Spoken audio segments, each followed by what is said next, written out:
It's just you and me tonight, just a little quality one-on-one time. What did our teachers used to tell us? This isn't a spectator sport. I need your participation. Let's get to it. We got some fun cooked up for you here. Let's go.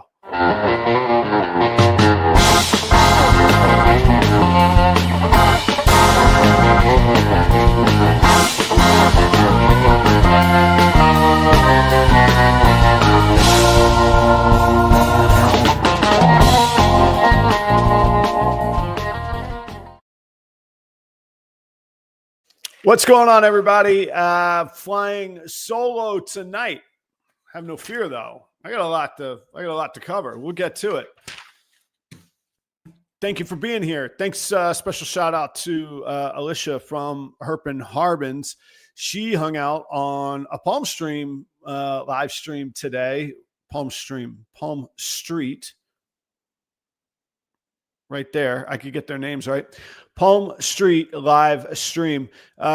Pretty fun, actually. Very intuitive, easy to do, worked well, no problem. We just got to figure out how to be able to have her sell her stuff in my live stream. So anyhow, that's going to go in my notes to PalmStreet this week. Thank you all for being here. I hope that you're doing well. I'm actually feeling pretty good, and I like doing these solo shows every now and again because I build up a bunch of crap to say, and I'm like, well, I don't want to really make the show about me when you have other guests. And, you know, if you got a good guest, the announcements and lectures can run long. So you just got to do a solo show sometimes. That was a long way of saying this one's about me. Now, in music, I like playing a solo gig every now and again because at the end of the day, like, I like working with other people. I like the conversation of other people. I like playing music with other people. But if I can perform on my own, if I can entertain people on my own, if I can engage people on my own, it means I'll always be able to get a gig. And likewise, if I could do that in this show, maybe I can remain, I don't want to say the word relevant. That's so loaded in our little world, right? I can remain, pertinent. How about that? That's a Thank you all for being here. First things first, happy Veterans Day. I am thankful that Veterans Day this year fell on a Tuesday. I don't know that I've ever been able to properly say happy Veterans Day on the show.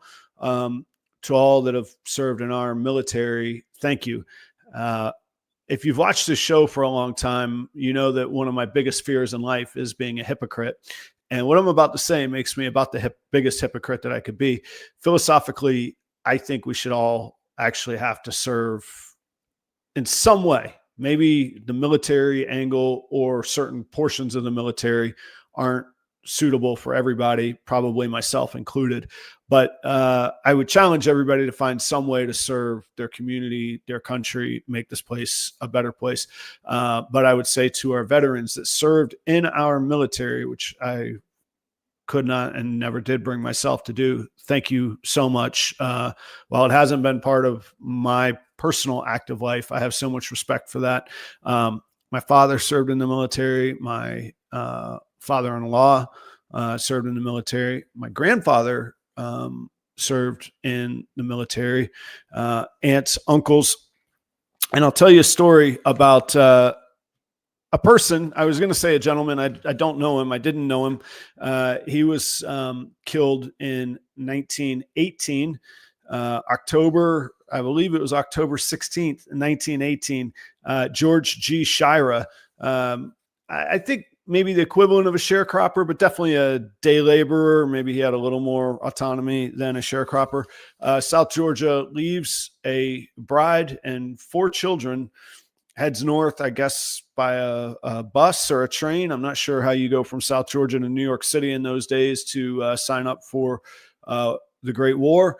He does so, steams across the Atlantic on a boat called the Kinfon's Castle, which is actually kind of neat to Google and see. You can see pictures of this steamer and learn about it. But it was used to take many thousands of Army. I don't know if they were recruits, drafts. I'm not sure if he went of his own volition, or I'm not sure how. Steams across to England and then proceeds to invade the north of France, where it was German occupied, and was summarily killed in action. I guess immediately, but very, very soon. And I'm not exactly sure how the afterlife works and all of that, but I could tell you that's my great grandfather who I'm speaking of. I would be pissed. It was 26 days before November 11th, like a little over 3 weeks before the armistice. To this day, George G. Shira lays in a military cemetery in France, decorated, all that. His medals are in our family custody. Left a widow, 4 children. That widow remarried a man named West and went on to have 5 more children. And so if you ever meet a West or a Shira in South Georgia, they're likely related to me somehow or another. And they would be either the descendants or essentially the resulting West family of the Shiras. So happy Veterans Day. I'm glad that you all, if you're watching this, that you're here and that you came home. So thank you.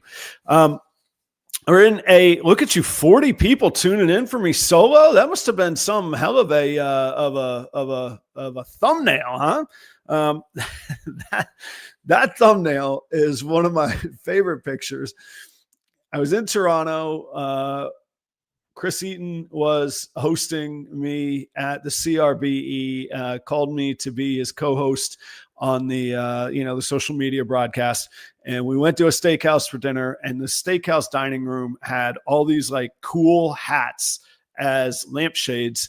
And after a couple beverages, I stuck my head up into one of these hats with the light glowing around my forehead. And Chris was kind enough to take a picture that evening. So that's where the thumbnail picture comes from. Speaking of Chris, he is, I just spoke to him. Texted, we didn't speak, but texted to him. He's still in the hospital bed, 42 days, waiting to get moved to physical therapy. I don't like to let, this isn't about Chris, this is about somebody else. I don't like to let somebody else's actions determine my behavior, especially when it comes to representing myself and my brand.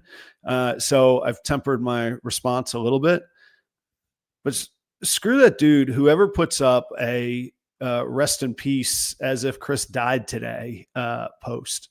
You can only imagine, if you've ever hung out with me in a casual setting, what words would be flying out of my mouth right now. I don't care about the drama in our industry. I don't care about the tribes and all of that. A dude literally with heart surgery complications that hasn't been able to get out of a bed in 42 days, you're making jokes about. Like, get your heads right, people. That's just to the one dude, not people, person. Screw that guy. So, Chris, keep getting better. I can't wait to hear you ripping on me for running a solo show. Hey.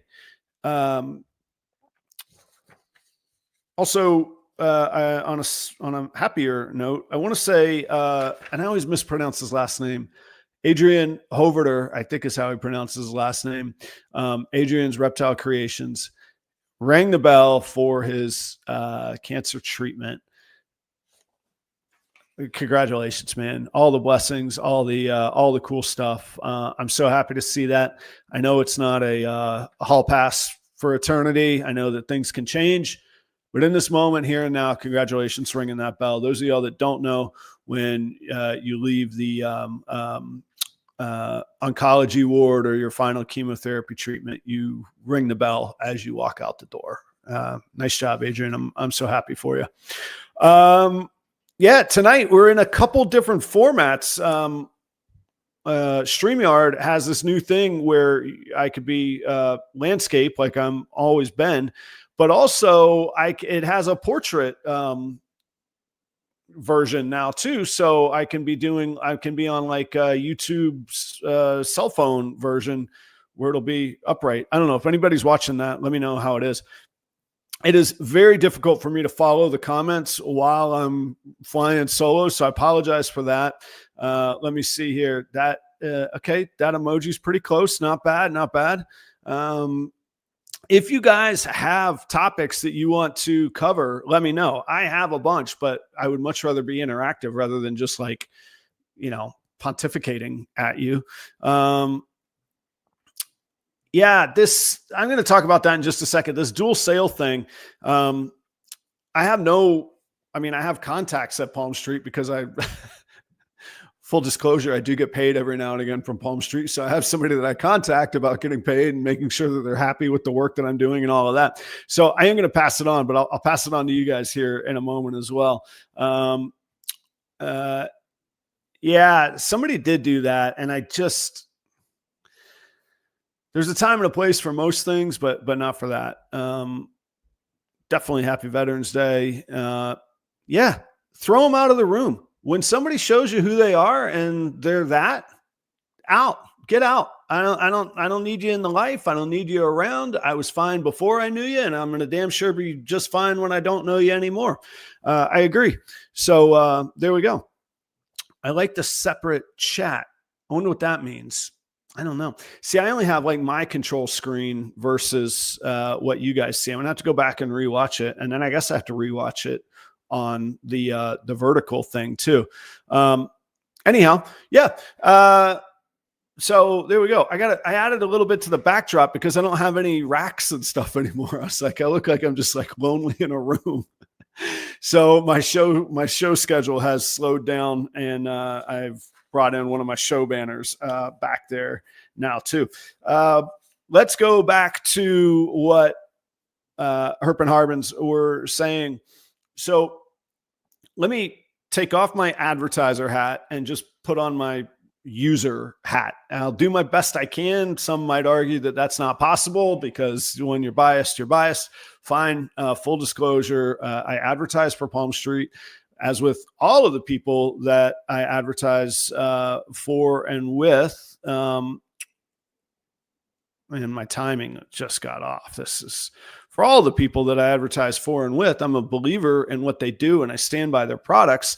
So it doesn't bother me. I don't feel like I have to be biased because I don't feel like I'm lying in the first place. However, I feel like I should be transparent. So PalmStreet is pretty, I'm sure they don't want me to say this, but it's kind of the TikTok of sales platforms. So super interactive. It's all live stream based. It's all cell phone based. So it's all vertical portrait. And there's two things that I really, really like about it, just in a big macro level. One is the interactive ability. You can, Alicia and I were talking today. You answer one question, and if 30 people are in the live, 30 people hear the answer, versus at a reptile expo where one person asks, or 18 different people ask the same question, and you're just saying it over and over all day. So the interactive portion of it, I really, really like. The other part of it that we hear a lot, and none of us really have, no, there's some people that have a great answer, but most of us don't have the time in our lives to have a great answer for it, is how do we get more people into this hobby? I talk a lot about the industry, but what we need is more people coming into the hobby. If they want to grow into an industry, that's on them. But the industry relies on the hobby, and they overlap a lot. But you can have a hobby without the industry. You cannot have the industry without the hobby. So we need more people getting excited, being, and I guess just entering or engaging or embracing the hobby. And what I like about PalmStreet is just the vast number of users. There's 200,000 unique users each month on PalmStreet. That's the exciting part of PalmStreet. It's also the downside of PalmStreet. Most of those 200,000 people have no idea what a ball python is. They have no idea that it can be a pet. So it's a classic untapped market. How much we'll be able to tap it, I have no idea. What I do like is that they're in a buying platform, so they're in a buying headspace.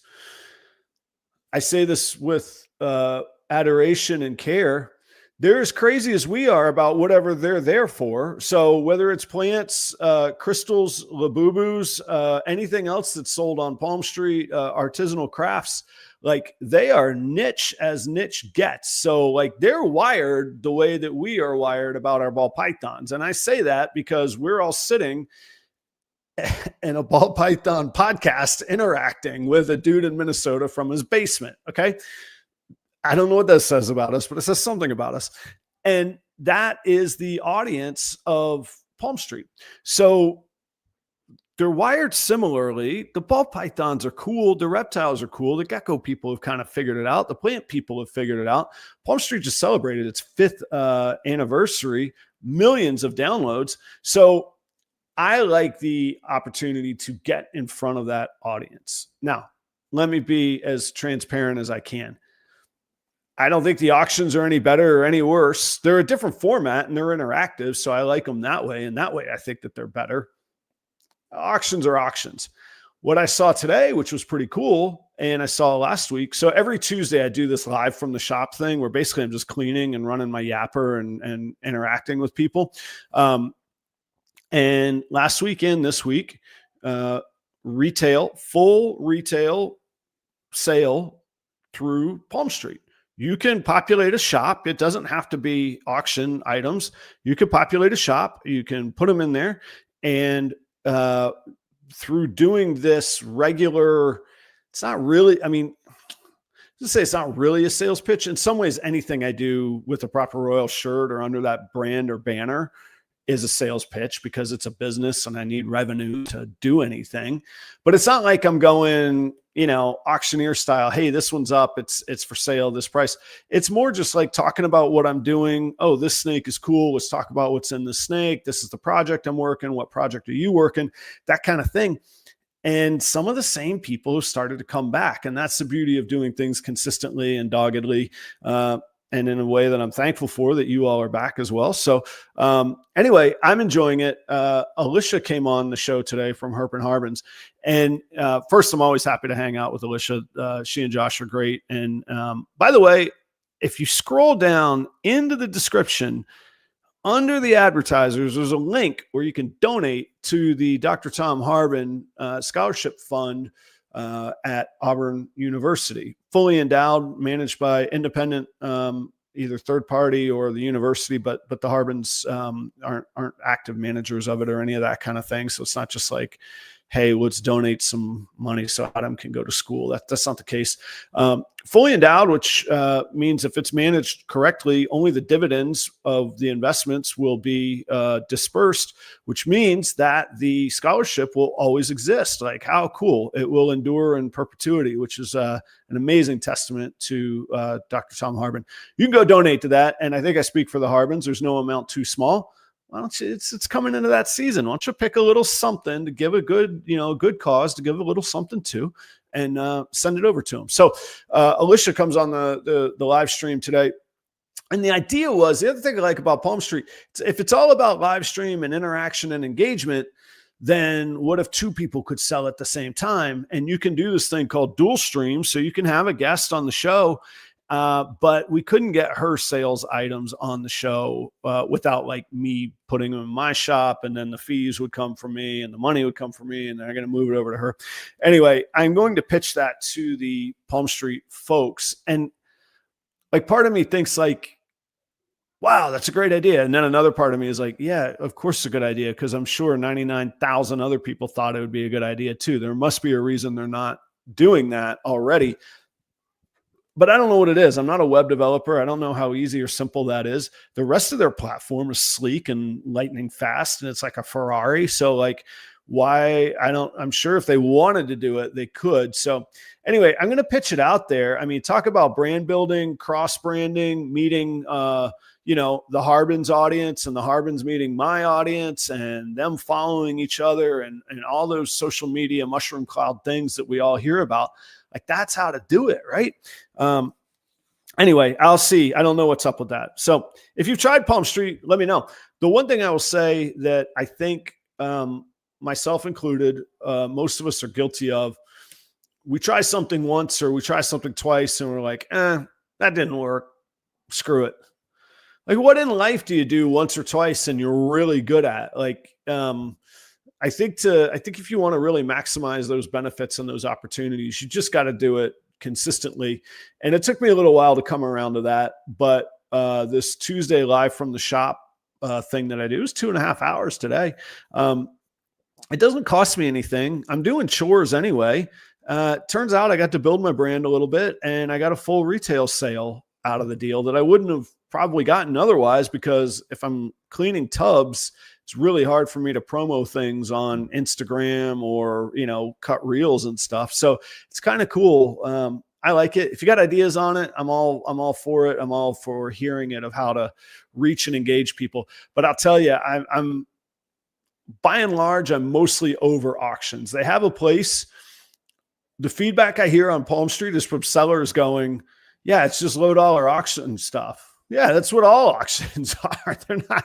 If you could just print the high dollar stuff at retail, you wouldn't take it to auction. So in that way, I don't see it as any certainly not as any worse. And again, I like the interactive nature of it. So in that way, okay. But I do like that the store is there and it's easy to populate. I populate everything just right on my phone. It's so easy to populate, which is nice. The downside is it's less searchable. So like, take Morph Market, for example. If Morph Market has, I don't know, how many fields are there that you have to fill in when you list an animal? 20, 30? That's 30 different fields you could search by and sort by. Whereas on PalmStreet, it's just splatter on the wall kind of deal. Like, it's in the shop, it's there. And you could call it whatever you want. You can list it whatever you want. You get a nice picture and it shows it. But I think the only fields are title, description, cost, and shipping. That's it. So you can't really sort by like, hey, let me look for Adam's gravel projects. You just gotta sift through and scroll through. So strengths and weaknesses. But anyway, if you've tried it, let me know what you think. I do encourage people to look at it as a long-term building opportunity and as an opportunity to reach, again, that vast number of users that are kind of wired like we are. It's so weird to do a shout out and not really be sure who you're shouting out. There is, I think it's a guy, and they certainly seem like a nice person that I would call a gentleman. There's a gentleman that I actually like message back and forth with, but I don't know who he is. And they have a name like Retired Life, I think. I don't even, you wouldn't really even know it's a snake account unless you like click through it. But he brings up some really good points. There's benefits to people not knowing about our restaurant industry, There's benefits to not knowing about the restaurant industry too. Our reptile industry and the inner workings of our reptile industry. They don't know about our drama or idiots making fun of somebody else when they're in a hospital, or, supposed pyramid schemes, or market booms and busts, or pump and dump things on morphs. All they know is that they're badass looking animals. And like, it takes it right back to the core of what we all got into it for in the first place. So those are all the things that I like. And I would say that with if a platform comes along and says, hey, our goal is to reach new customers, and they pitched a viable concept of how they were going to reach new customers and new potential buyers and new enthusiasts, I would be just as enthusiastic about it. That to me is what is most exciting about it. So there you go. Enjoy. Food for thought on that. Thanks, Alicia, for participating in the experiment. Hopefully we get something of it. How fun would that be to run like dual sales or dual auctions? Alicia brought up some really good points. Like plants, you could just pick up and like set them down, and you can be doing this. You can't really do that with snakes. Like, you got to open a tub, or you got to go get a tub, or you got to look for where it is, or whatever. So like, while one person's fumbling around, the other person is going, and it just becomes nonstop, which is pretty fun, especially as somebody who generally does these by myself without even like a partner in the room helping me along. So that would be cool. What do we got here? did YouTube switch their, oh, here we go. Did YouTube switch their streaming vertical? So Charlie, there's actually two separate streams. There's a vertical and a horizontal one. You got to leave one and go to the other. How you do that? Don't know. This is me learning as I go tonight. I saw it was a new feature and I was like, man, the world runs on vertical these days. I gotta try it, see what it's all about. There you go. That's that. Oh, the portrait mode has its, oh, you can't see each other's chats. Look at that. Oh yeah, you can. Wait, no, I put if I put it up there, you could see it. So Heart of the Python is on both right now. I like the separate chat. Huh. Like I say, I'm going to have to go back and rewatch it. I saw it was let me tell you, StreamYard rolls out new features like every week. Well, I log in twice a week because I do the proper cup of Joe. Every time I log in, there's like, boom, this new feature, boom, this, and they're pretty cool. This one, I was like,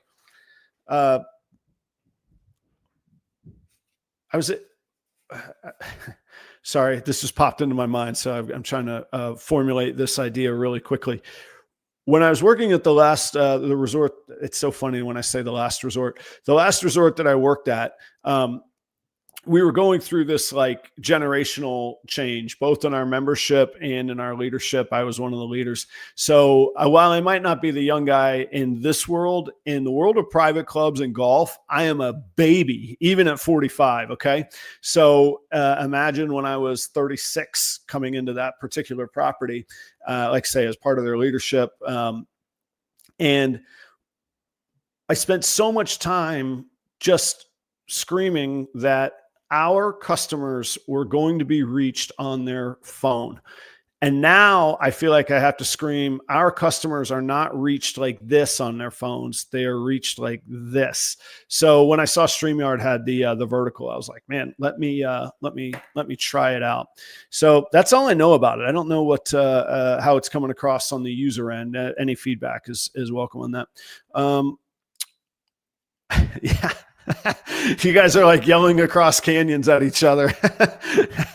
Hello, other chat. There you go. Oh, the comments just roll at the bottom. Now I feel like I'm missing out. Like I want to know what you guys are experiencing. Okay, that's fine. Hello, Chris. You see, folks, he is alive. That was a whole bunch of BS. Hey man, you go back to the start. You can hear it. Whatever. I'm not really sure how like the powerful guy or person in the sky works, but we all said a little something to our own version of that guy for you, man. Keep going, brother. It's showing up like Instagram. Oh, do they just like pop up and just anyway? Well, I'm gonna go back and see it. It'll be fun to watch. Okay, I got next on my list, Scrambler Gene. What do you guys think of this? It's one of my favorite topics, with or without your input, although I would love your input, because it's new to me and I'm pretty excited about it. I do this thing where unless I have a gene or I want to get it or I have a means to get it, I don't let myself get excited about it. Like I think, man, I saw a picture of a Cosmos today or yesterday, showstopper, stopped me scrolling. I was like, what is that? I can't get excited about it because I don't have 30 grand to go get one or however much they are. They're probably more than that. I don't know. So I don't like I keep it outside of my mind. And that's sort of where Scrambler was, because the prices really aren't all that attainable. And then we don't quote know exactly what it is, although some people are sure they know what it is. So maybe they do. But when I went to Toronto, everything changed because suddenly I had the means to acquire some scramblers. The American dollar is pretty powerful there right now. And some relationships came through and some logistics things came through, and the importing was feasible because Tinley was coming up and there was a big import already scheduled. And voila, Adam now has Scrambler. So on the one side, actually, here's the main crux of my argument. I'd love to hear your thoughts. feel free to fire up the chat. This Scrambler usually gets things going when people talk about it. I don't really care what it is, because it exists. And we know from breeding, if it exists in one and we breed that one in a generation or two, or some combination of 2 or 3, we'll be able to recreate it. And then we tend to price things based on how easy or difficult it is to recreate it, because that's a function of supplying and saturating the market, which of course drives the price down. So in that way, if it's just cool and badass looking, I don't really care what it is. I care to know, because I'd like to make it the most efficient way that I can. So if it's a line breeding thing, I probably need to do scrambler to scrambler to keep these good things going, or I need to plan 2 generations to do offspring back to parent. Or similarly, if it's, I don't think anybody thinks it's recessive, but say it was, you would want to hold back hets and plan accordingly. So in that way, I care, but I'm far more excited about just how stunning it looks. I mean, it's not going to have the effect on the industry that say Pied or Banana did, but I think it's right there otherwise. And for that to be the base gene that really can be recreated fairly easily, because it's either some version of a dominant, and spare me the complete or incomplete. Okay. You got one copy, you see it. That's what I'm talking about.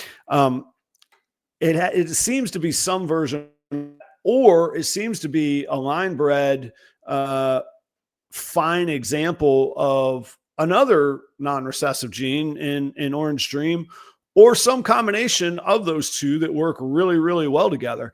Any of those aren't that difficult to make, which I think is actually really cool. I know some people are going, well, that's going to drive the price of the project down. It's not going to drive the price of the project down in any other way other than if you don't get other things into it. So yeah, basic clown pieds torpedoed because people weren't putting non-recessive genes into it, the dominant genes into it. The people working clown pieds that are doing cool stuff with it, those are hanging out there at a pretty good value still. So I think the same thing will be with Scrambler, and then finding what to do with it, whether it is a gene, whether it is a really nice example of something that already exists, which I really don't, I think it's way more than the nicest example of Super Orange Dream that you could think of. I really, really do. I think there's something more there. What? I don't know. Mark Mandick's been working at it for 10 years. He'll have a better input than I will have. I can't speak for him or for the gene. I just started fumbling around with it, but I am excited about it, and I'm excited to see what happens. We've already seen it in Pied and in Hypo. We're starting to see it in Clown. What's this thing going to do in Ultramel? What's this thing going to do in Clown Ultramel? Ultramel Pied. Buckle up, man. In DG, I don't know. I was just saying, we have seen it. I did see one in DG already as well. So there's cool stuff to be done with it. And I think we've just scratched the surface, and we're going to see it in a whole lot more combos. We primarily only see it really show off in Orange Dream and Calico combos. So like, there's other stuff out there. And I know that means it's been tried in the other stuff, some of the other stuff, and hasn't done great, but like, what would it do in Mahogany? That'd be cool. Or with some of these dark genes, or Black Pastel tends to have an orange hue to it, or some orange components. That would be fantastic. I don't know. I'm probably going to try it in some gravel. I'll tell you that much. So I'm excited about it. What do you guys think on that? Every time I see a bright, cool animal, it almost always has Scrambler. Not sure what it does, but whatever it does, I want it. I'm with you. Here's what I'm worried about. And here's my prediction as well. Scrambler is going to have a lace moment. I think a lot of people are like, this is a really bright animal and it's got Orange Dream in it. We're going to call it Scrambler. I don't know how to prevent that. And I could say, only buy from Mark Mandick or only buy from Antoine at DPR. I have no idea what do you call it in animals? The provenance of Chris Hernan's line. His stuff is banging. I got no reason to think that's not Scrambler. But now that I have it from Mark and from Antoine, and I want to sell it, Well, there's 99 other breeders that have already bought it as well. So I don't even know a good way to be like, well, just buy it from like really, really trusted resources. Like all I'm going to say is that I got mine from Antoine. I don't know what that future genetic test is going to say. I know that my eyes say it's amazing and that I want to keep working it. So I don't know a better way to go about it, but I know on this one, I don't want to sit around and wait for people. Like this is almost like an ultrasound kind of thing. An ultrasound is not going to make your female more or less pregnant or faster or slower pregnant. Well, I guess it could in a binary way. If you didn't know to breed it, then okay, sure. It'll give you a chance to make it pregnant. But otherwise, like it's not changing nature. Like the genetic test is not going to change nature. I may as well get on with experimentation and working this thing while our genetic testing figures it out. I'm down with that. That's where I'm at on that, I think. 319, that's Chris, 319 reptiles. I have no doubt it's a gene, just worried about the ones that have been sold that aren't really Scrambler. Yeah, I don't know I don't even know that they've been done that way purposefully. I think there's people that are fully convinced that what they have is Scrambler. I heard about Scramblers far back, probably 3.5, 4 years ago. And it was in the context of, well, I got these cool things popping up in my pied. Somebody says it's Scrambler. Like, I feel like we need to have it a little more lineage or a little more tied in than that. But maybe it's almost like Scrambler in the room with us because we're all sort of like, well, I kind of know what it does, but I'm not real sure, but it looks amazing. So yeah, we'll see. We'll see what's going on there. I like it and I'm excited and I have invested into it. So, we'll start there. Let's throw these up here for a minute. Look at all these good folks. These are good folks that support our industry and they are from within our industry as well, supporting our industry. So if you're thinking of places that you might want to go shopping, you can look at those above. And if you want to look at ways to double check what you've bought, you can look at shed testing. If you want to look at ways to ship it, you can check it out with Redline Shipping. There's the focus. Bam, there it is. Yeah, I'll leave those up for a little bit. Should I do this? I feel really dumb. I'm not doing that. My forehead's just going to get blocked out a little bit. There we go. Look I broke the vertical presentation on you put the overlay on and there's no vertical presentation anymore. That'll break that.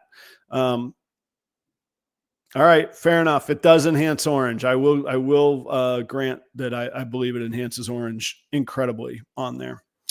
All right. Well, send me your thoughts on Scrambler. Keep it going in the comments. Talked about that. Tomorrow night I'll be on the Morph Forge podcast. Always good people to hang out with. Pretty fun, a little different take on podcasting too. I got to hand it to them and they're doing creative stuff. So I'll be on Morph Forge. That's tomorrow night. And then Thursday night, a very rare show appearance that I do that's about showing off animals. So that's going to be with Irresistibles and Lace Balls. And I shouldn't do a promo that I'm not 100% sure of. If I'm not mistaken, I think it's called Show Me Your Rack or What's in Your Rack. I think it's called Show Me Your Rack. Anyway, go check it out. Irresistibles, Lace Balls, Thursday night. I'll be hanging out with them. Next Thursday, I'll be on Supreme Gecko. Oh, look at this, man. I'm getting big, I guess. I'm going on Gecko podcasts. That's Wally and Nanette. If you haven't checked out their show, they are amazing at building community. Fantastic. Good for them. I made some notes here. I titled this one Dirty Laundry. I don't think you guys need to hear. You guys are sane. You wouldn't watch the show if you were insane.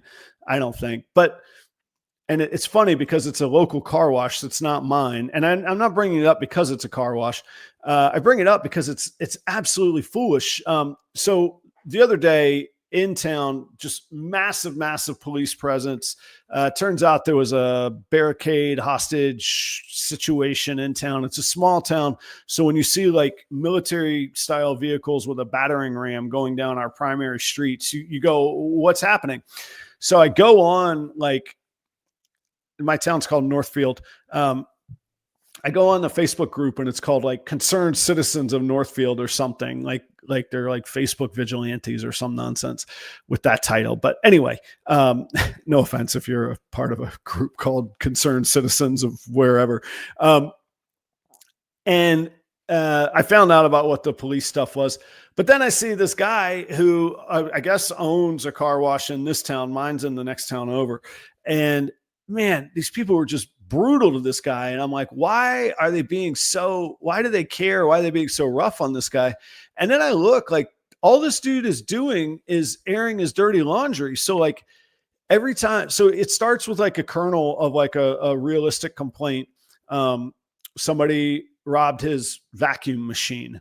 That's a crime. That's not cool. That should be handled with the police. And if you need to find help finding the perpetrators, sure, social media is a great place to do that in a small town. What happened is this guy starts keeping like a diary of every person that's ever wronged him, and then adds like a dollar amount to the grievance. So like so-and-so threw a bag of McDonald's on the ground and I had to pick up the fry basket and the bag.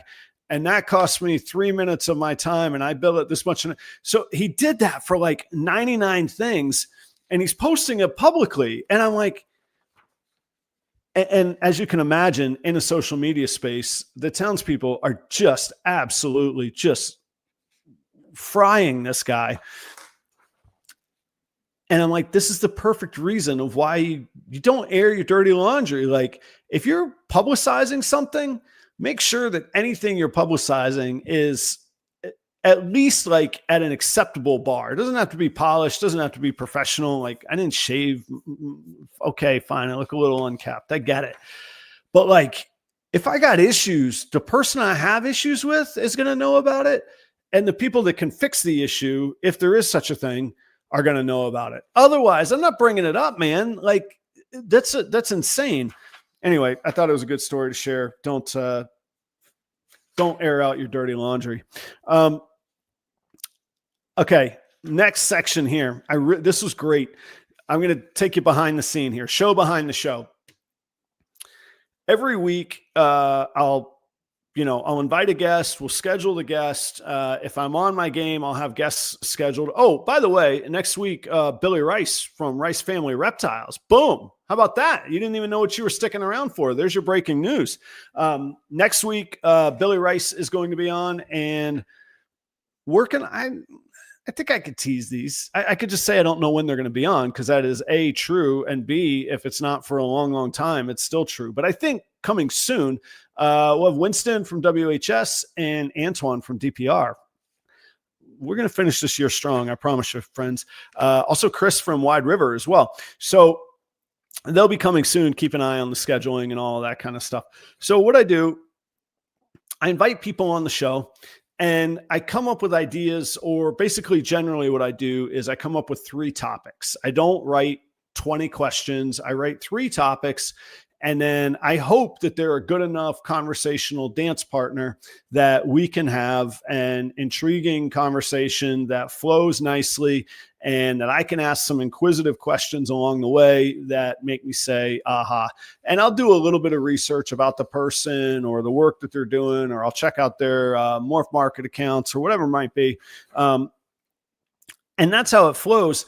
And when you make a show on YouTube, ideally, you're going to tell, the ladybug is not crawling on my neck. Did you guys see that? I just pulled a freaking ladybug off my neck. Okay. You see that thing on my finger? Anyway, story goes on. There it is. Now, it focused for half a second. I'm going to put you right there. Anyway, sorry for the interruption. I build these people. Then YouTube, with any, and actually this is applicable to any social media platform. If you want it to get pushed or presented, you got to tell the platform what it is. So I got to write a description. I put in keywords. I put in the advertiser partner links. I put in tags down. There's a tag section. I don't really even know what those do, but I do them. And I do all that before the show and I publish it. And then hopefully it tells you all that, hey, Adam's coming and he's got this neat thumbnail and you check it out, you click, you watch. Okay, you know how this stuff works. Here's where my story gets a little bit more interesting and intriguing, which is going to lead into the next segment here, is that, as you all know, sometimes the conversation goes in directions I don't expect and I do not have in the original description or the original thumbnail or the original title. And something you can do is, after, it usually takes about 1 day, but if you go to any of my previous videos and you look in the description down below, if you scroll all the way down, there's a button that says show transcript. If you show the transcript and you copy the transcript, yeah, that ladybug, it does stink. They do smell terrible. If you copy that transcript, what you could do then is take that transcript and I take it back to my chat GPT and I tell it, hey, here's what I originally described it as. Here's the transcript of the show. Write me a new title, write me a new description, write me new keywords, and write me new Google SEO tags so that YouTube can crank this out in front of people that are most likely to click on it, engage in it, watch in it, grow Proper Royals brand, and eventually buy a ball python or return an investment to the advertisers. I do that every week because I'm insane. And I do that for Proper Royals Live and I do that for Proper Cup of Joe every week. When I was coming up with what to talk about tonight, I just like trying things, just like seeing what happens. So I go to this chat bot in Chat GPT. His name is Alex. He's my social media SEO activation manager. And I go to Alex typing. Alex isn't a real person. I know this. I type to Alex. Oh, and I've been doing this for about 1.5 years, ever since Chat GPT was made available in a free form. So I go to Alex. I say, hey, go review the year's worth of transcripts. And everywhere that I've said, that's a conversation for later. I'm not going to discuss that here, but I will sometime. That's a topic for a YouTube video or something of that ilk. Let me know, because that means that it's something that's been unaddressed and I'm going to address it. Alex was on it. 33 different bullet points. He had citations. It was from this episode with this guest, blah, blah, blah. It was great. And so I'm excited because now I have 4 topics that I can discuss a little bit. And I'm actually just going to discuss one. We're already at 50 minutes of me yapping away here. But you might try something like that or along those lines, because one of the things I'm about to talk about is that I think I need to rebalance my media presence. I don't do nearly enough of the classic long-term format YouTube videos. And I'll return to why in a moment. But one of my goals, not even just for the new year, for like now, is that I need to make those. And if you're like me, you go through your life going, yeah, I should make a video on that topic. Then when you have time to make the video, you're like, what was I going to make the video on? And you're not like inspired anymore, you know? This thing gave me 33 great ideas that I already said I was passionate about and that I had something to talk about on. And it gave me the citation of the context of where I said that. So it's like a ready-made outline of inspiration that now I can get down to business and go make some long format YouTube videos. So anyhow, I did all of that. And here are the topics that I gave. And I think what I'm going to get, I think I'm just going to jump into one really short side one. If you guys have any suggestions, referrals, who you'd like to see on the show, put them in the comments, message them to me, Instagram message, text them to me. You know how to get a hold of me. These Tuesdays are relentless, man. There's a lot of Tuesdays that come around, and think that's a dumb, I hate that expression. Think outside the box. Okay. Come up with some other nifty expression, but think about people that like maybe have influenced you positively, or their sales experience, either buying or selling to you, was incredible, or they did something different that made them stand out, or you think, man, this person is going to be around kind of deal, or they've just got a knack for making beautiful animals or something. I'm always intrigued by that kind of stuff, or they've got a business insight or an amazing career outside of ball pythons that we all go, man, that person, like, those are all the things that kind of make me tick, and that are like primo guests when I can find those people. So if you have anybody like that, let me know. Cause there's always another Tuesday. And if there ever comes a time where there's not another Tuesday, we got bigger problems on our hands. So we're not going to care about proper royals at that point. So let me know. I'd love to have that. So, all right, I'm going to tell you the topics, and then I'll tell you what I'm going to dive in on, and then got to give a little thanks here too. So one of them, and here's the actual response that my chatbot gave. Genetic creativity is the title. With Clayton Kaufman, you flagged this as a topic you wanted to revisit: how to balance creative pairing with business realism. That's a pretty good YouTube video right there. Mentorship and accountability. It didn't expand on that. It just says you need to talk about that. All right. I like that. That's a good, it is something I believe in. And they're not even necessarily related. Mentorship and accountability. That could be two separate topics. Pretty good. Long-term proper royals goals.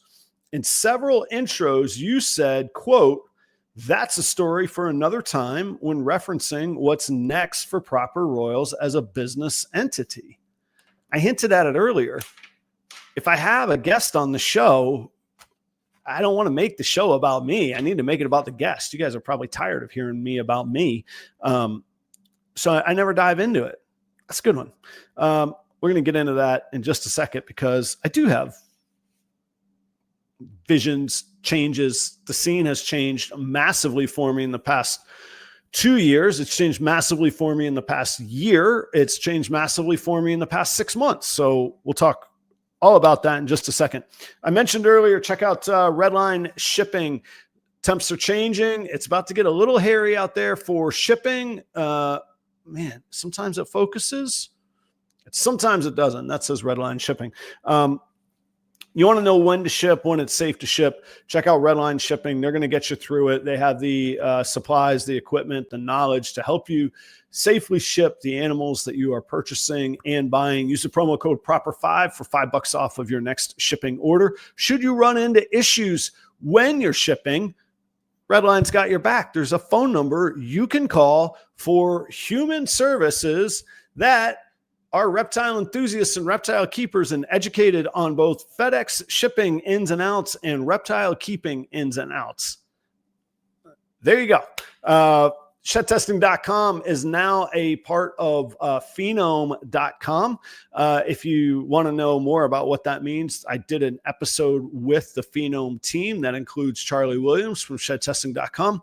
But in the meantime, you can still go to shedtesting.com. You can place your orders there, and your payments are the same. The ordering process is the same.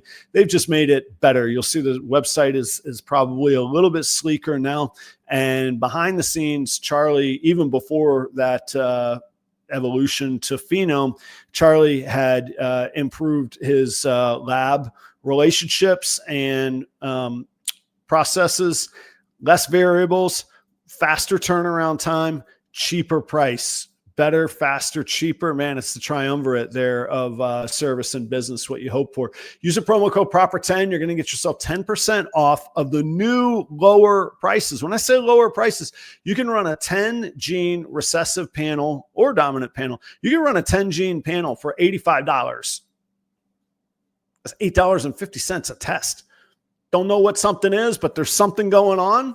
Yeah, we're going to put that to bed. That's going to be a new rule for 2026. No more something going on. Just go right to shedtesting.com for that, okay? Reagan Renee Royal Pythons. That is Charlie Ryan. He's in New Jersey, Cherry Hill, New Jersey. Go check out ReaganRenee.com. That's the ad. That's the push. ReaganRenee.com. All of his inventory is on ReaganRenee.com. All of his inventory is there. Listen to this. Free shipping if you buy from ReaganRenee.com. Full stop. No like percentage, no this or that. Free shipping if you purchase from ReaganRenee.com. Massive variety of payment options, as well as the, what's it called? Like the buy now, pay later thing that Square offers. What's that called? Anyhow, you know what I'm talking about, man. Get you a snake. You could do it right away. Charlie is focusing on Kryptons and DG projects. He's got Kryptons, DG, G-stripe clown, pied clowns in a variety of single, double, triple, and quad ingredients. So go check out ReaganRenee.com. And he has shown me, I'll let him unveil it when he's ready, but 2 pretty cool other features that are just going to be free value adds, I believe, coming up on his site too. So he's really cooking behind the scenes, and I'm excited for what's coming there. Keeper Kane, that is Kane, Fritz Wallace, and Michelle as well. And they have a YouTube channel documenting kind of all their experiences and their life with animals, big snakes, ball pythons, tarantulas, aquatics. It's all documented there. It's all family friendly. They're a great couple, really, really active in our community too, supporters of several, I might even say many Patreons. So not only supporting and advertising, but staying active in the community as well. Least you could do is go check out their YouTube channel. Doesn't cost anything. And you might be pretty entertained. I got to say, it's a pretty fun channel, and they're great folks. And again, pretty good ball python breeder as well, working in the Bongo Pied project. How about that? Boom. Sundog Serpents, that is Sarah and Josh. They are down in Orlando, Florida. I've been doing business with them for about 4 years. I vended with them on the Repticon circuit down in Orlando, Tampa, Jacksonville, Lakeland, all around Florida there. And they're really, really I hate to just keep saying people are great people. They're very good people that I trust a lot. I've bought from them. I've sold to them. We're working projects together. We have a monsoon clown project that we're working together this winter. And I think you should do business with them and give them a shot as well. Working hard on TSK clown ingredients and double visuals. If you're into TSK Xanthic, you should know Sarah and Josh at Sundog Serpents. Also, super asphalt projects. I went the gravel path. They went the asphalt path. There's nice mutual respect there, shall we say. So check them out. They also have some visual puzzles that they've hatched recently that are looking great as well. Go check out Sarah and Josh, Instagram, Facebook, Morph Market, all the usual suspects, and around and about on that Repticon circuit in Florida. Go see them. Last but not least is Chris at BNS Reptilia, the original advertising partner of Proper Royals, my business partner at Tinley, and we own a rainbow clown project together as well. So another person that not only I say is good to do business with, I do business with. Chris is Reptilia because not only does he specialize in ball pythons, but blood pythons, colubrids of all shapes and sizes, Pituophis, if you know what that means, the bull and the pine snakes.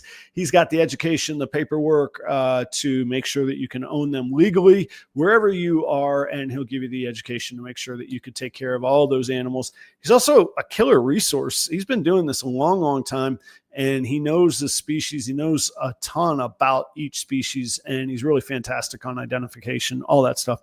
And he is the regional distributor of the Chipper Cocoa. If you're interested in becoming a distributor of the Chipper Cocoa yourself, get in touch with Chris, and he'll get you set up. There you go.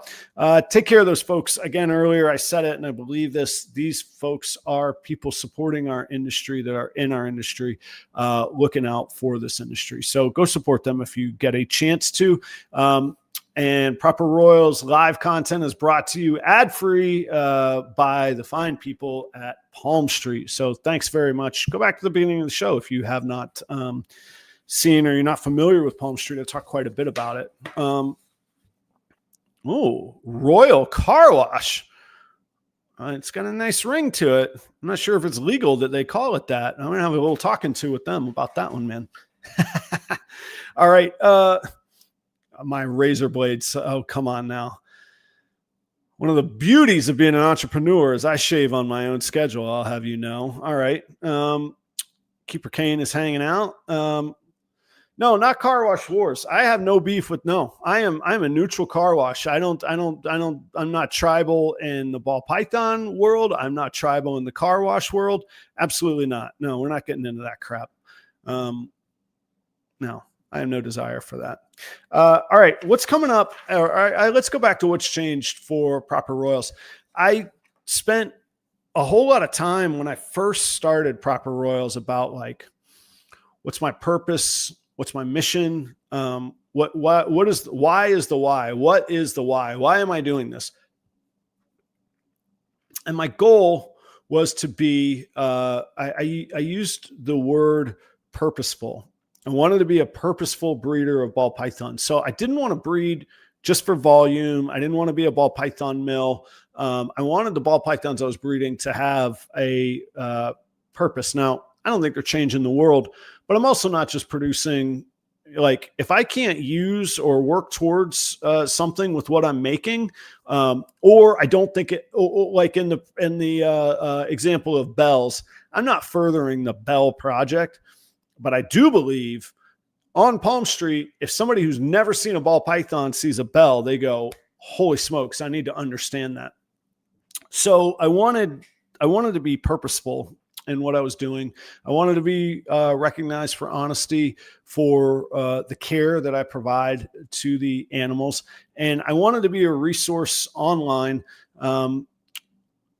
not in a way that I know everything, but in a way that I'll go seek knowledge and I'll share that, that seeking, I don't know, that pursuit. That's what seeking is. I would share that pursuit publicly, because at the time when I started this, that wasn't really a common, like, hey, let's go learn this together. It was almost like you had to, like, I know everything, and you had to almost like fake a whole bunch of knowledge, and then you get called out for being fake because you are being fake and all of that. And I was like, screw it. I'm just going to be like the dude that's figuring it out and doesn't really know, but I'll share my experience and I'll be transparent and all that. In November actually was when I started the Proper Royals channel. November 2020, 5 years. This is the 795th video that I've done that you are watching, and maybe 96th because it has the vertical and the horizontal version. I don't know. I can't imagine what I've had to speak about for nearly 800 videos. I say all that because I've gained some experience and I've gained some actual knowledge along the way. I have found that there is overlap from things I do consider myself an expert in, a la inventory management, cost of goods management, managing a business with very narrow margins in a bit of a world of crazy consumers. I'm talking about managing private clubs, food and beverage operations, late night bars, and navigating the music industry. Those are things I do consider myself, not so much navigating the music industry, navigating the small time local music scene. Yes. Industry. No. Restaurant, hospitality, private clubs industry. Absolutely. So that's changed a little bit for me in the 5 years. 2 years ago, I moved from Florida to Minnesota, uproot my life, change my life with my wife, with my son. It was great. We're all in it. We're all here together. We've all survived it. We're still here. A year ago, I buy a car wash, which people have alluded to, which has become kind of funny because I'm known as the dude with a car wash now, with the intention of turning one of the bays into a reptile facility. I did that. The renovation is basically complete. I have some loose ends to tie up. I moved into that facility about 6 months ago, which changed everything. And now I'm at the point where there's literally in that little ARS 55 series racks, there are 2 female snakes left to lay, and that will complete the transition to the car wash. so much has changed and my goals have changed because of that. And I thought when my handy sidekick, Alex, the old AI Alex, said, you should talk about long-term proper Royals goals. I said, I actually really believe in now they have to be wholehearted, they have to be legitimate, and they have to be followed. But I really believe in like mission statements, company values, visions, all of those sorts of things. And I wish that I had it in front of me. You can Google it, or actually somebody probably could Google it and put it in the chat.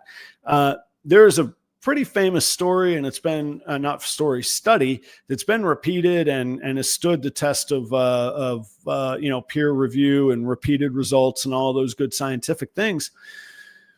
The simple act of writing down your goals increases your odds of achieving those goals by a massive amount. Writing down your goals, posting them where you see them every day, further increases the likelihood of you reaching those goals. It's amazing just how simple some of those acts are, that it scientifically has results of improving your chances of reaching those goals.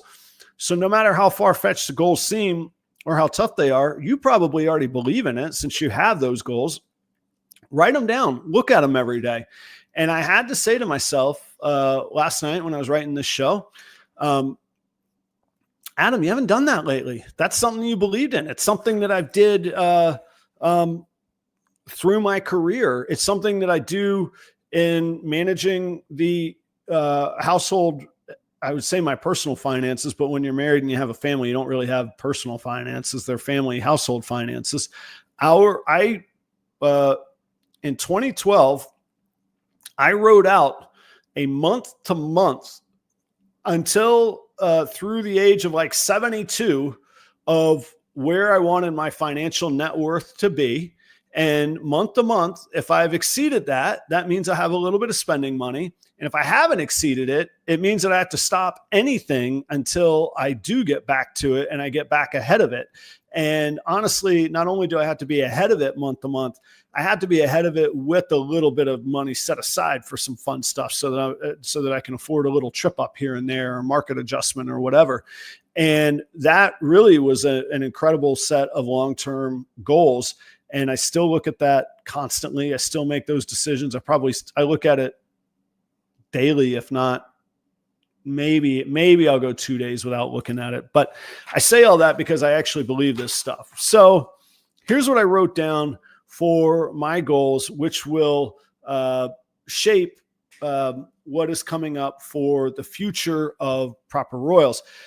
Because one thing I can tell you that happens if you buy a car wash and you convert that car wash into a reptile room, and small town Midwestern America, people find out that you've had reptiles in it, it might be a little harder to sell one day. You are stuck with that unique piece of architecture, which you have created into your own vision. And while I technically own the car wash outright, I took a pretty significant loan on the home equity that I have. So I do owe a lot of money on that car wash, or Proper Royals owes the Shiras a whole lot of money on that car wash.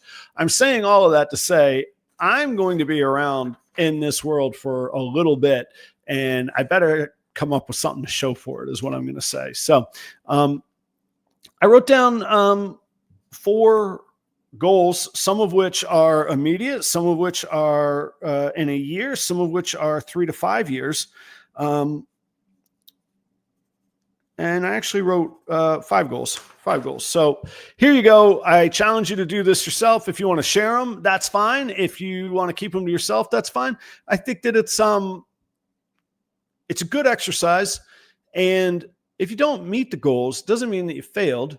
It means you need to find out why you didn't meet the goal. Maybe it was a dumb goal in the first place, which is probably giving yourself an out, but maybe it is a dumb goal in the first place. Sometimes you don't know what you don't know. Second, usually there's something that prohibited you from reaching that goal. And if it's a really long-term goal, you shouldn't wait till the goal deadline. You should see it along the way. Hey, this isn't working. I need to tweak something. So it helps guide your decisions. It helps guide your focus. It helps keep you at it. We've all heard the expression, you only lose if you quit. Like, you got to be the tortoise. We all want to be the hare. We all want, our PalmStreet auctions to make us rich overnight. That doesn't happen. It's not real. It's not there. So you got to be the tortoise. All right. I want to, and I capitalize some of these. So I capitalize the word "the." My goal number one, I want to be the ASF resource in my market. When I say in my market, I'm going to define that as most of southern Minnesota, with just the border of northern Iowa, just the border of western Wisconsin. And that's about an hour and a half radius all around me. So that gets just north of the cities, gets west out towards Mankato, east towards Wisconsin, and south just to the border of Iowa. If I could be the ASF resource, not everybody uses ASFs, but almost nobody else is breeding them. I have the proof of concept. I have the process down. I have scaled up my production. It is now time to take that cash flow and continue to increase, because I still have space. I still have opportunity to grow more. And other than Instagram posts, I've done no advertising for ASFs, and I still gain customers, and I still don't have enough to meet all the customers' demands. So I want to be the ASF resource in my market. Why is that?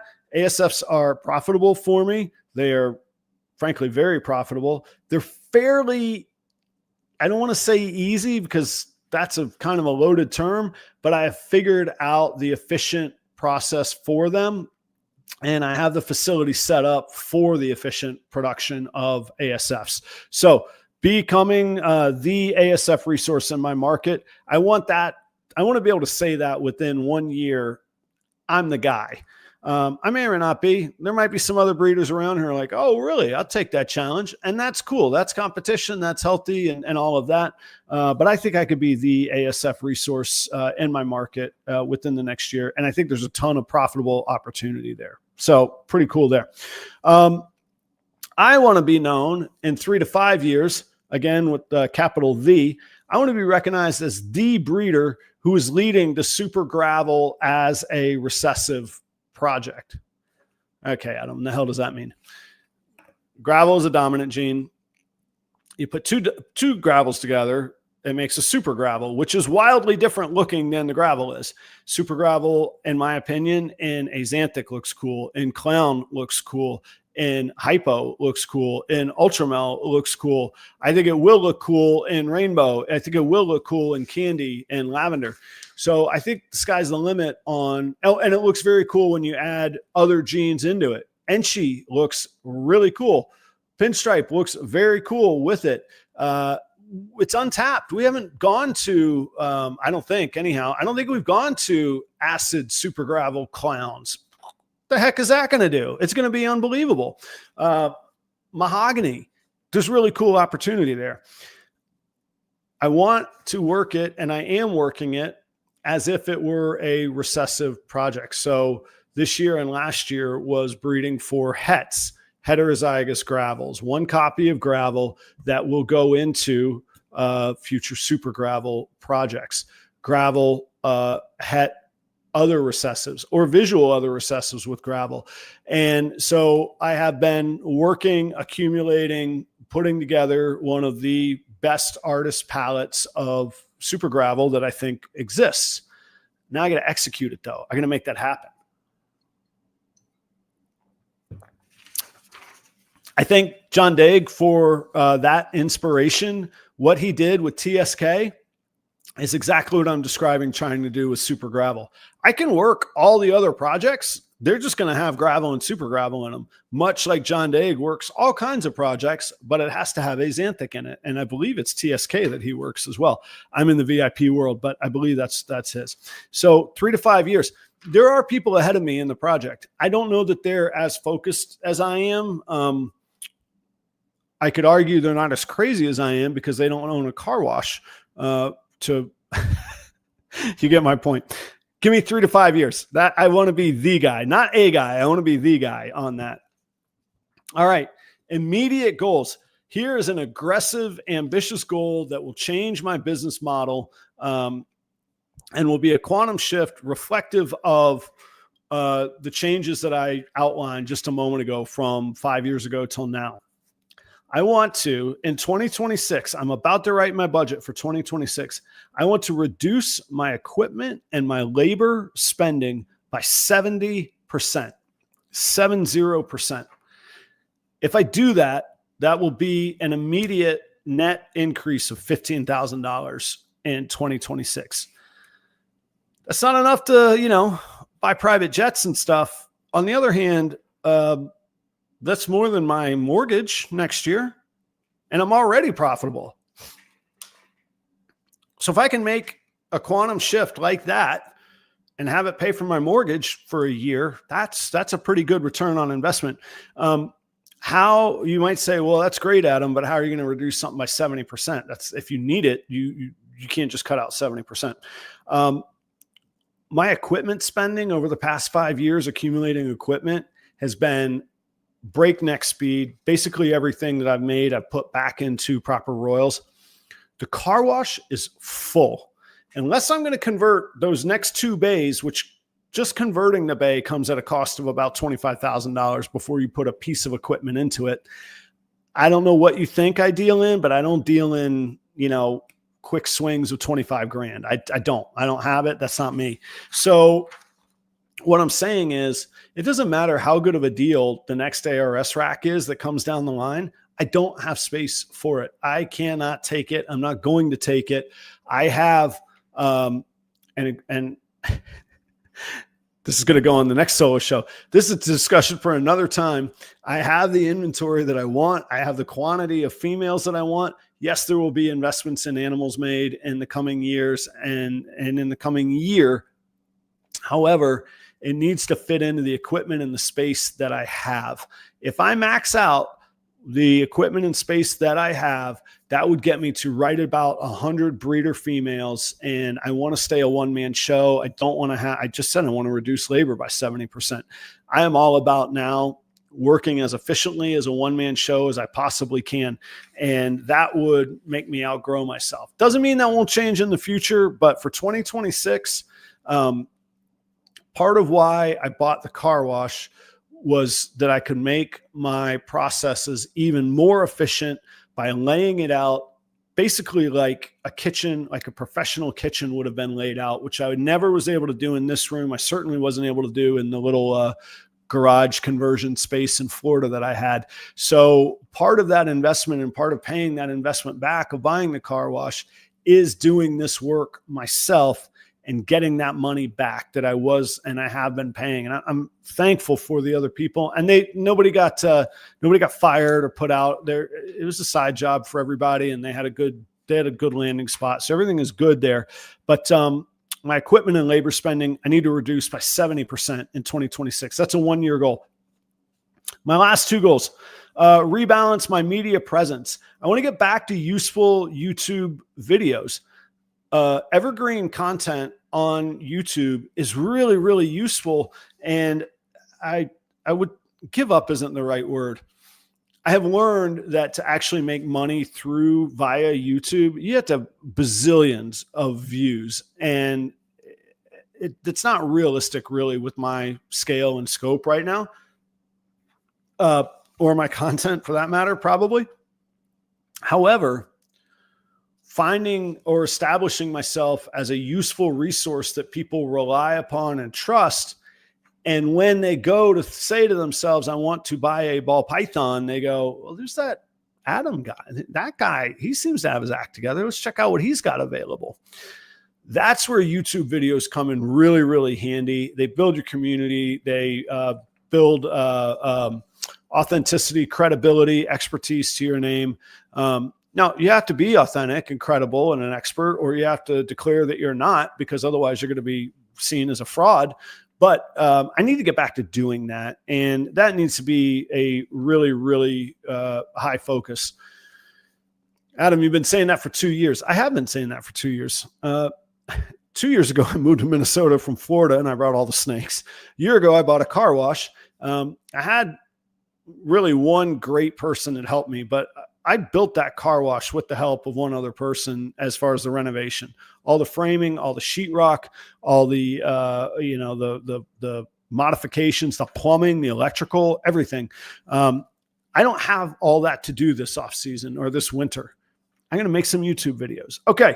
Last one.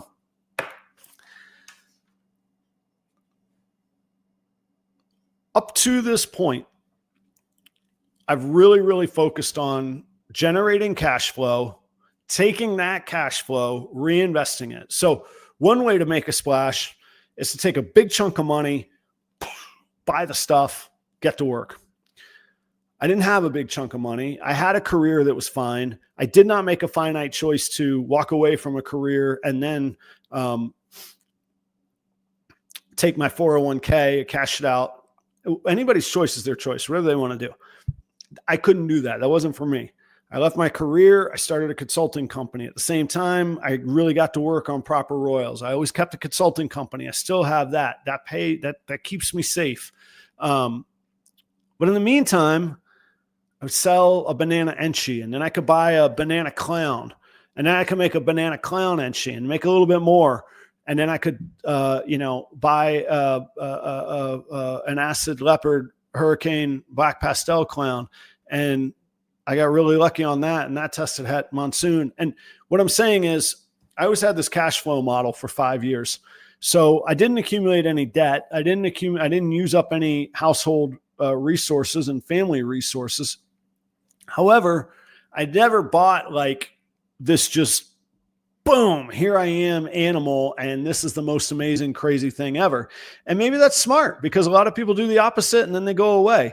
But a lot of people try and make it my way and can't ever get ahead or feel like they're doing anything of any purpose or scope or scale. So I say all that because my fifth goal, and I capitalize the word really, it's time to really go after my projects. And what does that mean? Just like I just defined the super gravel as a recessive project, I pretty much want to pick 3 other projects. And you could see from how I described it, that's not limiting myself. It's focusing what I do with that project. Super gravel is a recessive. You want to put ultramel in it? Great. Put ultramel. You want to put clown in it? Great. You want to put clown ultramel in it? Great. No problem. It's time for me to figure out what I'm going to be known for and what I'm going to be passionate for. And I want to basically whittle down what I'm doing over the next year to 3 years. I want to whittle down my focus. Whittle down doesn't necessarily mean get rid of stuff. It means get rid of the distractions in this case. I want to whittle down to projects I'm exceptionally passionate about, that I could talk about the way that I talk about super gravel, that I have an exciting level of ingredients for. And then I think 4 is going to be the number. And then things that are outside of that don't get me excited about those 4 projects that I have, I got to start getting that out of here. I don't think it's fat. I don't think it's trimming the fat. There's some exceptional animals in there that I just won't have a need for. To be honest, some of that's already started. I have a hypo-pied super pastel. It's a triple homozygous animal, really powerful animal. I've gotten what I need out of that animal. It needs to move on. I don't have anything to add to it. I'm not going to take the hypo-pied pastel project any farther. And I have the holdbacks, double and triple hets that I've made with that animal. I don't need them anymore. It's got to go. I have a really good producing het VPI female. What am I doing at this point breeding with that female anymore? Now, somebody who's excited about the VPI project just starting out and maybe bought a banging male that's het VPI and they go, holy cow, I could really use that. Well, they're going to get it at a great price. Somebody will use it. They're healthy animals that are useful. So it's time to put the pedal down. And when I say that, really focus on my projects and what I'm going to be excited about.